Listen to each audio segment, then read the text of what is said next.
I just start frantically pushing buttons on my phone, right? Hoping that it will just stop. Right. And it doesn't stop. It keeps going, keeps that going. And then I look at the phone and it says connecting with 911.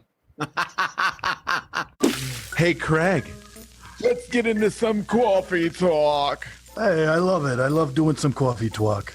Well, talk about what? Dogs, daughters, whatever. It's coffee talk.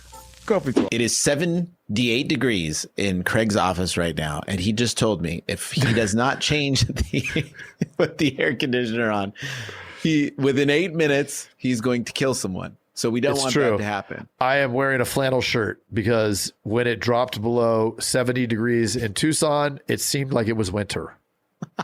And it was a bad idea because it is now 78 degrees. Well, roll them sleeves up, Mr. Craig. Okay. It's got buttons, not like buttons that snap. So Craig and I joined a mastermind in which that was incredibly expensive. And the bottom line is no matter who you are, you need a coach. No matter what you do, you should have a coach, right? It keeps you on pace. It keeps you, if you want to lose weight and gain muscle and stuff, probably the best way to do that is to get somebody at the gym to hold you accountable to make sure that you're going to be on pace for your goals, right? So it's a good idea to do in business, good idea to do probably in life, right? So now this is where it gets interesting. So Craig went to this mastermind last week, and I had to watch part of it from Zoom because this is a season in which I have to be there for my family, So that's what I did. And I'm watching the thing from Zoom, and I don't know if anybody knows who Dean Graziosi is, but we're going to get into this right now?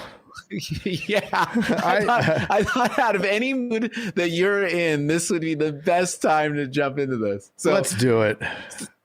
So we're at this mastermind, incredibly expensive. I mean, these guys make stupid amounts of money. Everybody that's in the audience. We definitely went into the room where we're the dumbest and which is not quite there, which is what we want, right? Yeah. I mean, it was intimidating. I need to preface all this because it was very intimidating sitting around people that are pulling in $10 to $100 million a year in revenue. And a lot of that revenue is net because they don't really have any expenses. Right. So I'm like running my life, my business, my family, and watching this thing on Zoom. So I'm kind of in and out, but I'm pretty on it there. The next speaker was supposed to be Dean. Dean was at home. He wasn't able to join on. So there's only 6 people on the Zoom call, including myself. Right. I mean, it's not a giant group. But I'm in a group with about 100 people probably, right? 60 100 people, yeah. 60 to 100. I don't know. It was 100. Yeah. Probably 100. So he's in the room live. I'm watching it from Zoom, and Dean's up next. And I didn't realize, but I guess I started getting text messages and stuff. Hey, I'm the host, and Dean can't get in. I don't know. You were busy sending pictures of me that you took pictures off of the Zoom and texting those to me, which was what made me look at my phone. Which proves that we were the dumbest guys in the room. It's like the monkeys of the computer. The 2 monkeys banging on the computer. Yeah. And then I will let Craig take over from here because this is one of my favorite stories of all time. So as you know, there's a little bit of ADD over here and I can get distracted. and so there was a woman up on stage going over disc profile, which we'd all taken and running through that whole thing. And it was going a little long and I was starting to zone out a little bit. And then Jason had somehow, before Dean was popping onto that Zoom, well, you didn't explain what happened, though, because you somehow became the host. The host left the Zoom. Right. It gave me the host powers. So, and why would I think that would ever happen? I don't know. So somehow he's the host of this extremely high-end coaching group Zoom meeting, that the only way that Dean Graziosi is going to be able to speak to the entire crowd is through this thing. And Mandy, who's going over the disc, it's coming towards the end. So it'd been, 45 minutes of talking about the disc. And she started with the D's and the I's, which that's the part that interested me. The S and C, I have zero interest in. So I was already kind of checked out. You're not an S. Because I'm not an S or a C. And which proves the D. But it's steady and it's compliance. It's like the two most boring things. So I don't care. Actually should have been interested because those are the things my wife are. So then I could know how to communicate with her better. But anyway, still boring. So I'm looking at my phone and I thought, Jason keeps sending me pictures of the Zoom. Wouldn't it be fun to just look at it? And then I can screenshot myself looking at the Zoom that he's sending me pictures of my head because you can see it from the camera. And so I push the button and it logs onto the Zoom and somehow my phone was on full blast audio. So Mandy's talking on stage and you can hear her voice blaring out of my phone.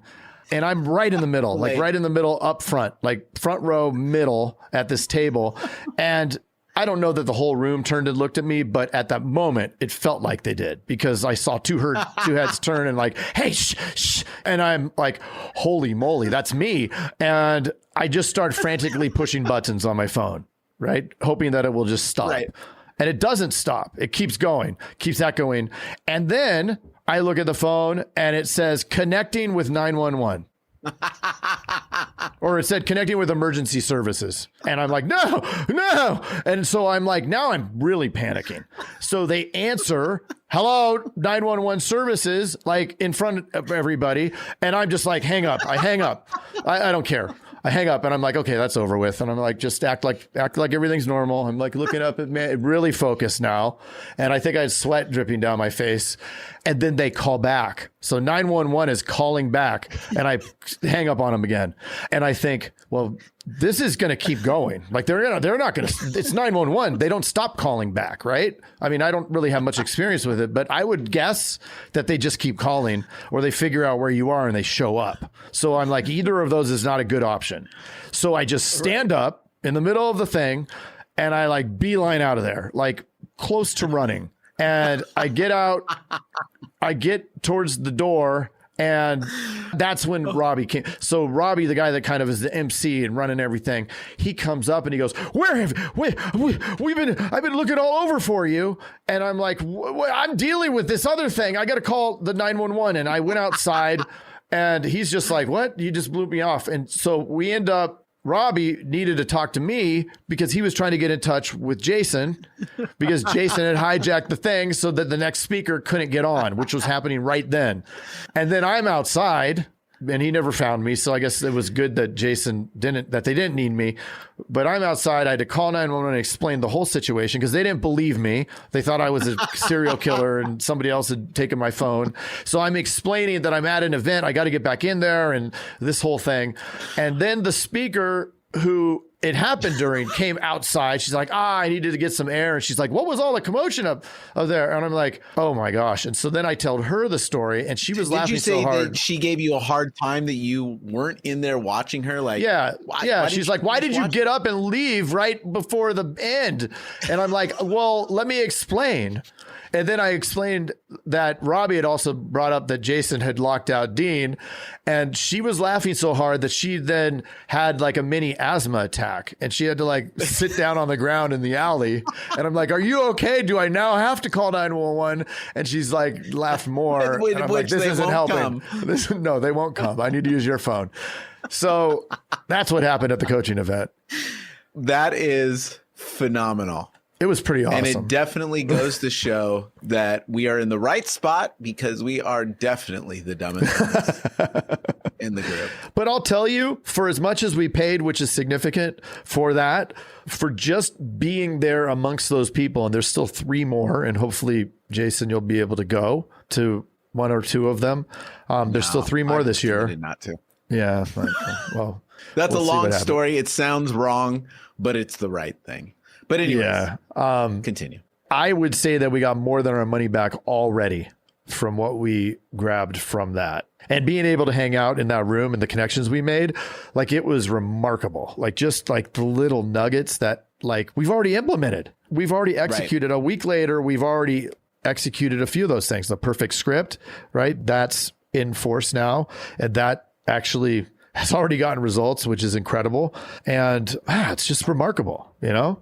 Yeah. And I think when it comes to coaching, to keep learning is the only way to grow and create the momentum for yourself. But also, it's just super important of a concept of, I always say this, like if somebody had 3 words, just 3 words, would you buy those 3 words if it could make you, let's say, $500,000 next year extra? Yes. Would you spend $250,000 on 3 words? Yes. Right. But if that was presented to you of, hey, these 3 words are $250,000, you would probably be like, no way. You're crazy. I can learn those 3 words from someone else. But it's a really good exercise to look at stuff that way, especially in our agencies when we're buying leads or when we're buying all this stuff. Like a lot of people ask us, well, what are the best leads? Like what's a good lead cost and all that stuff. But it's like at the end of the day, I'll buy a $50 lead if I close 1 out of 2 of them because it's so warm. It's ridiculous. It's the wrong question. Like what's the cost per sale? What is the ROI on this in the long run? Not the immediate ROI, but maybe the long run ROI. It's really important to look at that stuff. And when it comes to coaching and the coaching program that we're in, we're buying time, like incredible amounts of time, like all these crazy learning lessons that have gotten these people up to this level. We are able to bypass by directly talking to them. Yep. And so you're compressing the learning curve. You're compressing it. Yeah. So Craig and I we have a coaching program. We're going to be launching some of our direct coaching with us. And it's just, we love coaching and we love being coached because the momentum that happens when you have multiple minds that have this kind of experience in the agencies and stuff, it's crazy what can happen. The whole mastermind. It's the mastermind. Like I used to think that was a cheesy word until I understood the origin and the true meaning of all of that. And that's going to be part of it. We'll definitely get into all that and why all that works. But it is remarkable. It's something that was originally used by like Ford, Dale Carnegie, and some of the other like OGs of business, right? In the Industrial Revolution. The Titans, right? Yeah. But they wouldn't be there if they hadn't done these things, which is really cool. And I mean, I think I speak for Jason too, is we want to make a massive impact on this industry. And we want to help the agents who want to be helped and want to take it to that level because we're going to, regardless of whether they do or not. But we do want to be with the right ones, and it'll be application, all that kind of stuff. So love it. Love it. That is one of my favorite stories of all time. So much fun to look back at. And it is so good. So good. Well, Mr. Jason, you have yourself an awesome day. You too, buddy. Okay. Don't call 911. No. Okay, bye-bye. Instead, send a text to 520-214-2219. Bye. 9. Hey, Jason. Yes, Mr. Craig. That was another awesome episode, wasn't it? Mm-hmm. Well, if people want to get a little bit more action and learn how to write 100,000 in premium off of even the worst internet leads, where could they go?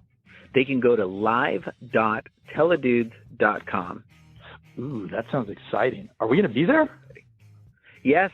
It's a weekly call that we're doing right now it's live and it will show you the process. The entire process is super awesome. I love it. Let's do it. Let's do it. Sign up right now. Live.teledudes.com. Live.teledudes.com. That's live.teledudes.com. Hey, Craig, there's a new community that we are starting that I cannot wait to tell everybody about. It is our live texting community where you and I are going to answer people's questions and give them free content, right? Are you kidding me? We get to talk to them? Yeah, which is awesome, but they have to opt in. They have to text us at 520-214-2219. That's 520-214-2219. Nice. Craig, are you going to respond to these texts? I'm going to respond to them for sure. Live. I'm into it too. It's going to be awesome. And it's going to be our new texting community where we're going to get back to everybody that we can and drop some crazy content, free content, and free the calculator that you just came up with. That's right. The calling calculator, sales material. I mean, everything for insurance agents. This is it. It's the best texting community out there for insurance agents. Well, what the heck is that number again? I can't remember it. It's 520-214-2219. That's Okay. 520-214-2219. I love it. I'm going to text it right now. 520-214-2219. All right. I'll see you later, Mr. Jason. Bye, Mr. Craig. Wait, do they even listen to this on the radio anymore? I love it. I love it. Nice. All right.